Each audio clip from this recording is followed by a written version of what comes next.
Welcome to my YouTube channel. आज के lecture में स्टार्ट करने जा रहे हैं cell the unit of life. तो इसके पहले वाले लेक्चर हमने इसके पहले के जितने टॉपिक्स थे उन सबको कवर किया। आज के लेक्चर में इसका पार्ट 2 स्टार्ट करने जा रहे हैं, जिसमें हम बात करेंगे cell envelope and its modification के बारे में, और राइबोसोम और यूक्रियोटिक सेल्स के बारे में भी डिस्कस करेंगे। Cell envelope and its modification. Most prokaryotic cell, particularly the bacterial cell, has a chemical complex called a cell envelope। जो प्रोकैरियोटिक स्पीसीज होती हैं, जितने भी प्रोकैरियोटिक सेल्स होती हैं, मेनली उसमें जो बैक्टीरिया होता है उसका कैरेक्टरिस्टिक फीचर ये होता है कि उसके पास chemical composition cell envelope present होता है। Cell envelope consist of a tightly bounded there. Cell envelope जो होते हैं उसके मतलब वो क्या होता है, कवरिंग होती है, सेल की कवरिंग होती है। उसके पास क्या पाया जाता है, 3 लेयर्ड स्ट्रक्चर होते हैं। आउटर लेयर को बोला जाता है ग्लाइकोकैलिक्स बोलते हैं, और जो अंदर वाली लेयर होती है, एक लेयर होती है सेल वॉल, दूसरी लेयर होती है प्लाज्मा मेम्ब्रेन। मतलब 3 लेयर पाई जाती है। कौन कौन सी? Glycocalyx, cell wall and plasma membrane. Although each layer of envelope perform distant function. और जो तीनों लेयर होती हैं वो अलग अलग प्रकार के फंक्शन परफॉर्म करती हैं। They act together as a single protective unit. और करती क्या ये लेयर जो है मिलकर प्रोटेक्शन में हेल्प करती। Bacteria can be classified into 2 group on the basis of difference in their envelope. Envelope के डिफरेंस के बेसिस पे बैक्टीरिया को 2 क्लासेस में क्लासीफाई किया गया। एक होता है ग्राम पॉजिटिव, एक होता है ग्राम निगेटिव। जो स्ट्रेन करते हैं, जो ग्राम स्ट्रेन करते हैं उन्हें ग्राम पॉजिटिव बैक्टीरिया बोलते हैं, और जो ग्राम स्ट्रेन नहीं करते उन्हें ग्राम निगेटिव बैक्टीरिया बोला जाता है। ग्लाइकोकैलिक्स का जो कंपोजिशन होता है, मतलब वो मोटी लेयर है कि पतली लेयर है, इसके बेस्ड पे भी उसको क्लासीफाई किया गया है। कुछ लेयर ऐसी होती हैं जो लूजली पैक्ड होती हैं बैक्टीरिया में, बहुत ही लूज स्लीथ का फॉर्मेशन करती हैं, उन्हें बोला जाता है स्लाइम लेयर बोलते हैं। और कुछ ऐसी होती हैं जो थिक होती हैं और बहुत ज़्यादा टफ होती हैं, उन्हें बोलते हैं कैप्सूल। अब सेल वॉल का काम क्या होता है? ये सेल वॉल जो होता है सिर्फ और सिर्फ सेल को सेफ ही नहीं प्रोवाइड करता है, बल्कि क्या करता है, उसको स्ट्रॉन्ग सपोर्ट प्रोवाइड करता है। और जो है मतलब आपस में 2 सेल एक दूसरे से कोलैप ना कर पाए या फिर सेल की ब्रस्टिंग ना हो पाए, इन सब में भी वो क्या करता है, हेल्प करता है। तो मतलब सेल वॉल सिर्फ और सिर्फ शेप नहीं प्रोवाइड करता बल्कि उसको स्ट्रॉन्ग भी करता है। द प्लाज्मा मेम्ब्रेन के पास प्लाज्मा मेम्ब्रेन कैसा होता है, ये सिलेक्टली परमिएबल होता है नेचर में, जो किसी भी बाहरी सब्सटेंस को बाहर नहीं जाने देता है। वो क्या करता है, किसी भी बाहर वाले सब्सटेंस को अंदर नहीं आने देता, सिर्फ और सिर्फ इम्पॉर्टेंट सब्सटेंस को ही अंदर आने देता, बाकी सभी सब्सटेंस को वो क्या करता है, रिजेक्ट कर देता है। एक स्पेशल मेम्ब्रेन स्ट्रक्चर पाया जाता है जिसे मेसोसोम बोलते हैं, और ये प्लाज्मा मेम्ब्रेन मतलब इसी के पास पाया जाता है, यूक्रियोट्स के पास पाया जाता है। एंड अलग अलग शेप का होता है। कौन कौन सा होता है? वेसिकल शेप का होता है, ट्यूब्यूल शेप्स का होता है, और लैमेलर शेप का होता है। मेसोसोम कौन कौन से फंक्शन परफॉर्म करता है? ये सेल वॉल के फॉर्मेशन में हेल्प करता है, डीएनए की रिप्लिकेशन में हेल्प करता है, और सेल के डिस्ट्रीब्यूशन में हेल्प करता है, और डॉटर सेल के डिस्ट्रीब्यूशन में हेल्प करता है। पेपर में ऐसे ही नॉर्मल स्कूल में जो पेपर्स होते हैं उन सब में मेसोसोम का भी फंक्शन पूछा आता है, और नीट के पेपर में या किसी भी कॉम्पिटिटिव पेपर में मेसोसोम का फंक्शन जरूर पूछा आता है। तो मेसोसोम करता क्या है, ये सेल वॉल के फॉर्मेशन में हेल्प करता है, डीएनए की रिप्लिकेशन में हेल्प करता है, डॉटर सेल के डिस्ट्रीब्यूशन में हेल्प करता है, रिस्पिरेशन में भी हेल्प करता है, सिक्रीशन में भी हेल्प करता है। और सरफेस एरिया मतलब प्लाज्मा मेम्ब्रेन के सरफेस एरिया को भी बढ़ा देता है, ताकि जो है प्लाज्मा मेम्ब्रेन की जब सरफेस एरिया को ये बढ़ा देता है तो इससे क्या होगा, प्रॉपरली एंजाइमेटिक रिएक्शन हो जाएंगी, मतलब प्रॉपरली अब्जॉर्प्शन हो सकता है। और प्रोकैरियोट्स के पास साइनोबैक्टीरिया पाया जाता है। साइनोबैक्टीरिया जो होता है इसके पास क्या प्रेजेंट होता है, क्रोमैटोपोर्स प्रेजेंट होते हैं। क्रोमैटोपोर्स का कैरेक्टरिस्टिक फीचर क्या होता है, ये जो साइनोबैक्टीरिया होता है ये कैसा होता है, इसे ब्लू ग्रीन एल्गी भी कहा जाता है। ये एल्गी होता है, ग्रीन कलर का होता है। तो इसके अंदर जो पिगमेंट प्रेजेंट है वो किसकी वजह से प्रेजेंट है, क्रोमैटोपोर्स की वजह से प्रेजेंट है। तो इसका मतलब जो क्रोमैटोपोर क्या करता है, ये पिगमेंट कंटेन करता है। बैक्टीरियल सेल में भी मोटाइल, बैक्टीरिया का सेल ये तो मोटाइल होगा या फिर वो नॉन मोटाइल होगा। अगर वो मोटाइल होगा तो उसके पास फ्लैजिला पाया जाएगा उसके सेल वॉल में, अगर वो मोटाइल नहीं होगा तो उसके पास फ्लैजिला नहीं पाया जाएगा। और bacteria flagella is composed of 3 cell. Bacteria का जो फ्लैजिला होता है वो मेनली 3 पार्ट से बना हुआ होता है। क्या क्या होते हैं उसके पास? 3 पार्ट होते हैं, फिलामेंट, हुक और बेसल बॉडी। फिलामेंट क्या होता है, ये लॉन्ग स्ट्रैंड पार्ट होता है क्योंकि सेल वॉल से इसका अटैचमेंट होता है। Beside flagella, pili and fimbriae are also surface structure of bacteria. ये बैक्टीरिया के पास जो फ्लैजिला होता है, पिलाई होता है, फिम्ब्रिए, ये जो है ये भी एक प्रकार का स्ट्रक्चर होता है। जो बैक्टीरिया के अंदर मतलब मोटिलिटी में नहीं कोई भी रोल प्ले करता है बट और भी फंक्शन प्ले करता है। जैसे पिलाई क्या करता है, ये इलॉन्गेटेड ट्यूबुलर स्ट्रक्चर होता है जो स्पेशल प्रोटीन से मिलकर बना हुआ होता है। और फिम्ब्रिया क्या होता है, ये small bristle like fibre sprouting off the cell, मतलब जैसे सेल की ग्रोथ में हेल्प करता है या सेल के अंदर और भी कोई फंक्शन परफॉर्म होते हैं उसमें जो है फिम्ब्रिया हेल्प करता है। और कुछ बैक्टीरिया में जो है, जैसे एक बैक्टीरिया दूसरे बैक्टीरिया के साथ क्या होता है, अटैच होता है एज अ हुक बॉडी की तरह फॉर्म, मतलब टिश्यू की तरह एक्ट करता है कि होस्ट टिश्यू की तरह। मतलब जब कोई भी ऑर्गेनिज्म दूसरे ऑर्गेनिज्म के पर जाके सर्वाइव कर रहा है, रह रहा है उसके पास, उसे क्या बोलेंगे, होस्ट बोलेंगे। तो एज अ होस्ट वर्क करता है। तो कुछ बैक्टीरिया जो एज अ होस्ट वर्क करते हैं उसमें क्या हेल्प करता है, बेसल बॉडी हेल्प करता है। तो फिलामेंट, हुक और बेसल बॉडी क्या हो गया, ये इनका एक इंपॉर्टेंट, फिम्ब्रिया का एक इंपॉर्टेंट पार्ट हो गया, बोल सकते हैं ये इनका एक कंपोजिट स्ट्रक्चर हो गया। फिम्ब्रिया क्या होता है, ये elongated प्रोटीन, एक स्पेशल प्रोटीन से बना हुआ होता है। और पिलाई ये भी स्पेशल प्रोटीन से बना होता है। फिम्ब्रिया करता क्या है, जैसे कोई बैक्टीरिया है उसकी ग्रोथ में हेल्प करता है। और जो बेसल बॉडी वो क्या करता है, वो हेल्प करता है जब बैक्टीरिया दूसरे बैक्टीरिया के साथ उसका अटैचमेंट होता है, उसमें वो क्या करता है, हेल्प करता है। Next is ribosome and inclusion body. In prokaryotes, ribosome are associated with plasma membrane of the cell. They are about 15 nanometre to 20 nanometre. Ribosome की साइज पूछी जाती है नीट के पेपर में, कई बार पूछा जा चुका है। ये कब कितने से होता है, मतलब 15 नैनोमीटर से 20 नैनोमीटर साइज होती है इसकी। 2 यूनिट से भी मिलकर बना हुआ होता है। 50s और एक होता है 30s, तीनों को मिला के क्या हो गया, 80s हो गया। कितना हो गया, 80s, दोनों को मिला के हो गया। तो पूछा जाता है ये भी पेपर में कि प्रोकैरियोट्स का जो राइबोसोम होता है उसके पास कितनी सब यूनिट पाई जाती है, 2 सब यूनिट होती हैं। कौन कौन सी, एक होता है 50s, दूसरा क्या होता है 30s। तो तीनों को मिला के क्या हो गया, दोनों को मिला के 80s हो गया। उसके बाद बट कैलकुलेट करने पे ऐसे 70s बुक में लिखा गया। तो मतलब जो 10 बच रहा है, 10s बच रहा है, 10% जो बच रहा है वो क्या कर लिया जाता है, वो प्रोकैरियोट्स किसी अदर एक्टिविटीज़ में या कुछ भी फंक्शन उनकी बॉडी में होता है उसमें वो 10% यूटिलाइज कर लेते हैं। तो मतलब जो है ये जो 50 और 30 को ऐड किया जाता है तो कितना आता है, 70 आता है। बाकी 10% का यूटिलाइज कर लेते हैं prokaryote cells. Ribosome are the site of protein synthesis. अब पेपर में पूछा जाता है राइबोसोम करता क्या है, तो राइबोसोम जो है वो प्रोटीन की सिंथेसिस में हेल्प करता है। सेवरल राइबोसोम, जब बहुत सारे राइबोसोम, जैसे एक ये राइबोसोम है तो दूसरा ये है, तीसरा ये है, ऐसे जब आपस में अटैच हो जाएंगे और सिंगल mRNA का फॉर्मेशन करते हैं उन्हें क्या बोला जाता है, राइबोसोम। पॉलीराइबोसोम या पॉलीसोम बोलते हैं।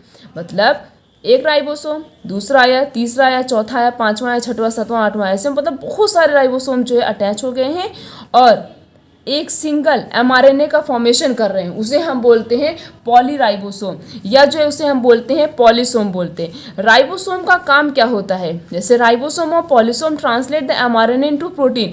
ये राइबोसोम जो है ये क्या करता है, mRNA को जो है प्रोटीन में चेंज करता है। इंक्लूजन बॉडी क्या होता है, reserve material in prokaryotic cell are stored in the cytoplasm in the form of inclusion body.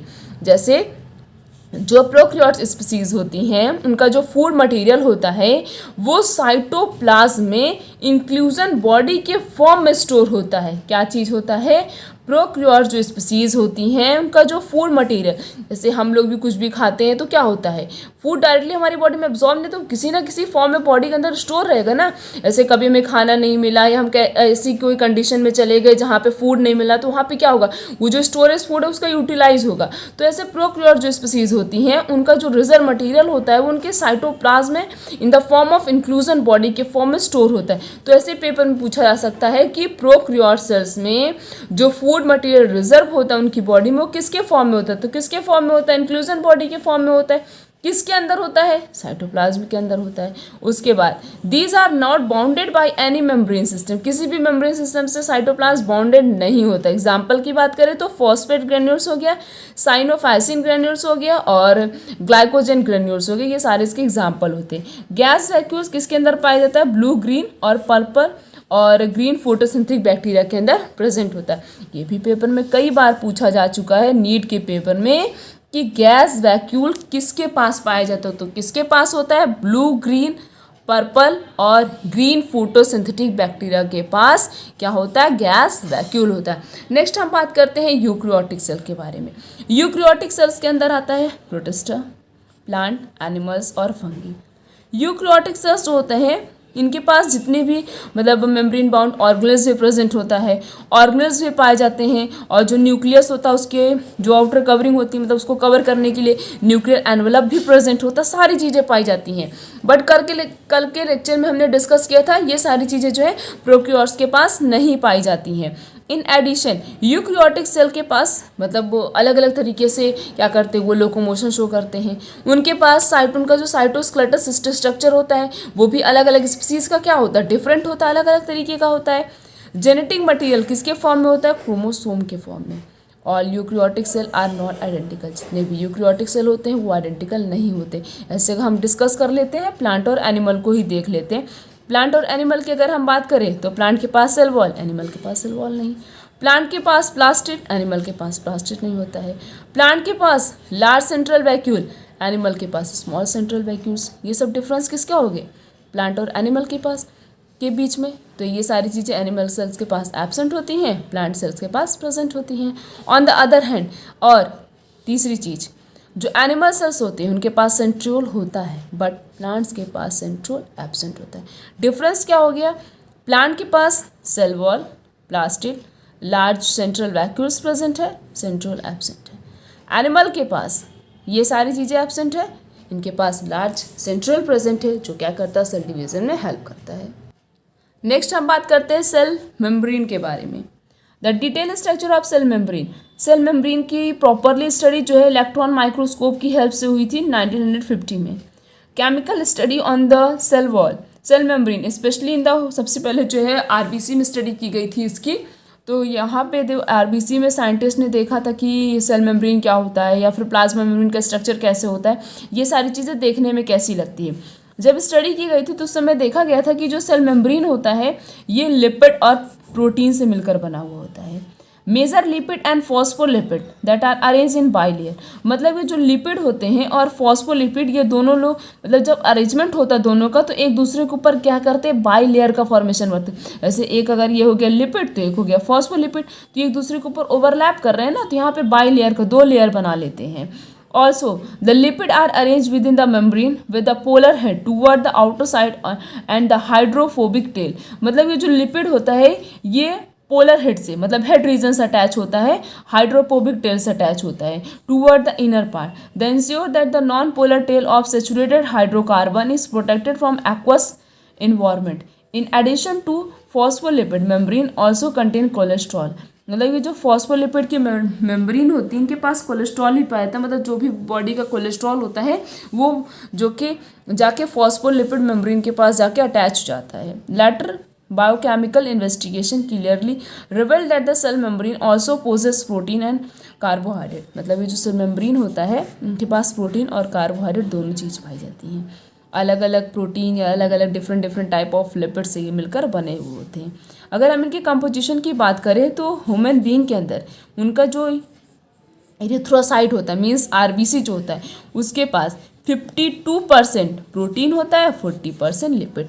यही एक चीज़ है जो पेपर में पूछा जाता है। और दूसरी चीज़ ये पूछी जाती है तो मतलब जो ह्यूमन बीइंग में उनका जो सेल मेम्ब्रेन है मतलब उनकी जो आरबीसी होती है उनमें उसमें जो है 50% क्या होता है प्रोटीन, बाकी 40% क्या होता है लिपिड होता है। Next is membrane protein can be classified. Membrane protein को 2 क्लासेस में क्लासीफाई किया गया, इंटीग्रल और पेरीफेरल। जो पेरीफेरल प्रोटीन होता है ये भी तो बहुत ज़्यादा इंपॉर्टेंट है, पिछली बार ही नीट के पेपर में पूछा गया था, इससे क्वेश्चन पुटअप किए गए थे कि इंटीग्रल प्रोटीन और पेरीफेरल प्रोटीन अटैच किससे होता है। तो पेरीफेरल प्रोटीन जो होता है वो मेम्ब्रेन के सरफेस अटैच होता है। किससे अटैच होता है बच्चों, मेम्ब्रेन के सरफेस अटैच होता है। बाकी जो इंटीग्रल प्रोटीन है ये जो है मेम्ब्रेन से आगे जाके मतलब अंदर के साइड वो बरीड हो जाता है, वो उससे अटैच होता है। जैसे हम डायग्राम देखते हैं, यहाँ पे कितना क्लियर डायग्राम बना प्लाज्मा मेम्ब्रेन का। ये क्या है, ये फॉस्फोलिपिड बाइलेयर, देखो एक लेयर ये हो गई तो एक लेयर हो गई, तो ये 2 लेयर बना रही है ना, तो ये फॉस्फोलिपिड बाइलेयर इसे हम बोलते हैं। ये बीच में क्या है इंटीग्रल प्रोटीन, नाम से पता है इंटी मतलब अंदर साइड, तो ये इंटीग्रल प्रोटीन हो गई, ये पेरिफेरल प्रोटीन बाहर वाली प्रोटीन हो गई।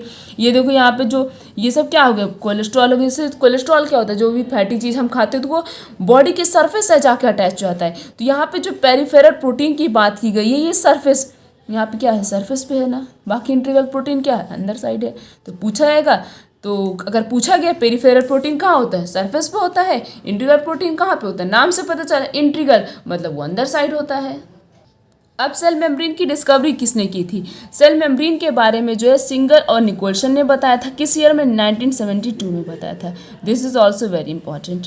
इन्होंने जब बताया था सेल मेम्ब्रेन के बारे में तो उन्होंने एक मॉडल दे दिया था, फ्लूइड मोसैक मॉडल दिया था। ये भी पेपर में पूछा जाता है।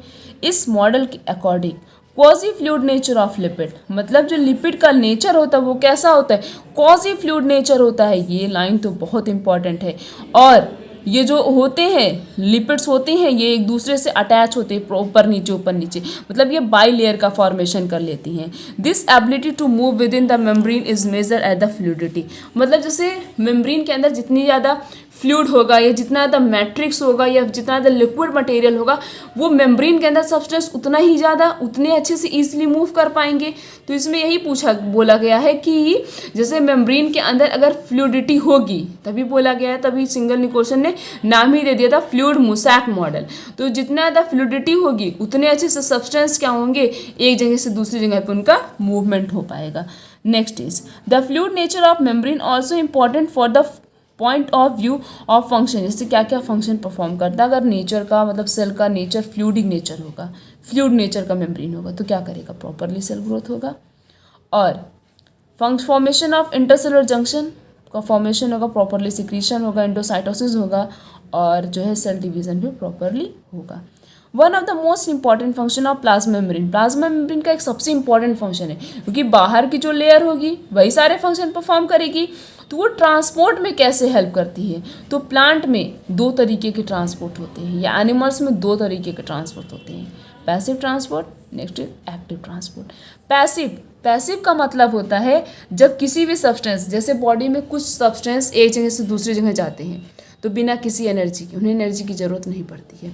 तो जब एक सब्सटेंस दूसरी जगह पे जा रहे हैं, एक जगह से दूसरी जगह पे, और वहाँ पे उनको एनर्जी नहीं चाहिए, बिल्कुल ही नहीं चाहिए, तो हम बोलेंगे पैसिव ट्रांसपोर्ट। जब एक्टिव ट्रांसपोर्ट में क्या होगा, इसी का जस्ट अपोजिट, सब्सटेंस यहाँ से यहाँ तक जाना है तो इन्हें क्या चाहिए, एनर्जी चाहिए मूवमेंट के लिए, उन्हें हम कहेंगे एक्टिव ट्रांसपोर्ट। तो मतलब जिसमें एनर्जी यूटिलाइज की जाती है उसे बोलते हैं पैसिव ट्रांसपोर्ट, जिसमें एनर्जी का कोई भी यूटिलाइजेशन नहीं होता उन्हें बोलते हैं एक्टिव ट्रांसपोर्ट। अब ये ऑस्मोसिस क्या होता है, ऑस्मोसिस का मतलब मूवमेंट ऑफ वाटर का ही मूवमेंट होता है ऑस्मोसिस की हेल्प से, from higher concentration to lower concentration, high concentration से लो कंसंट्रेशन तक जाएगा।